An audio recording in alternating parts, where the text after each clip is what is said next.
Hey fashion lovers, welcome to the Fashion Try-On. If you want to support our channel, please be sure to like and subscribe. Today we are unboxing the La Mer Smoothing Moisturizer 2-piece collection, which includes the Creme de la Mer Moisturizing Soft Cream and the Lip Balm. It comes in this cute little package. I will show you each side so you can go ahead and freeze and read the ingredients, etc. So diving into this package, let's see the presentation. So the box is pretty simple on the inside, and we open it up and we see our cosmetic bag. This cosmetic bag is so cute. It has a little Creme de la Mer keychain as its pull zipper, and it looks like it's rose gold tinted. Inside the bag, you can see it's like a maroon color, so it's like a 3-color cosmetic bag, and it's so cute. So our first item is the Moisturizing Soft Cream.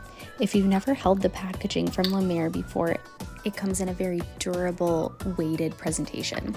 So opening up this cream, we can see that it is very soft and silky. This is actually the soft version, and there is a Creme de la Mer non-soft version. It doesn't call it non-soft, but it's just the Creme de la Mer moisturizing cream, which is more of a heavy material, so you have to warm it up in your fingers and then kind of press it onto your skin, whereas with this soft cream you can just rub it right in. I have been advised that the soft cream is kind of like a lighter weight formula to use maybe in the summertime, and the original is better for the winter for those drier moments. Okay, next up we have the Lip Balm. I have not used this lip balm before, so I'm very excited to see the material and how it feels on the lips.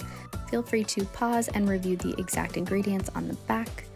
We can see when we open up the lip balm, it is fresh, so that's always a good sign. Definitely always make sure that you check that something hasn't been returned. This package did not have a seal, so that's always a good principle. So taking a first swatch, you do have to warm up this product in your finger a little bit.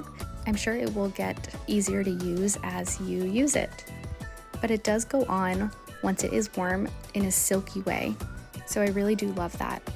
By the time I'm recording this, I have actually used the product for a few days now, and I do feel like it has done something positive to my lips. I'm not sure if it has done something, better than a normal lip balm could have done, but my first impressions are positive. I don't think I would spend $80 for this on its own, but because it was effectively free, I do enjoy the product. Okay, last up, let's take a bigger look at our cosmetic bag. I honestly love this cosmetic bag. I've gotten a few of their other sets, and this one is by far my favorite for the size, the color blocked colorways with the blue, the purple, and the maroon, and of course the rose gold touch is so cute. That is all for today's unboxing. If you got any value from this video, please help our channel by subscribing.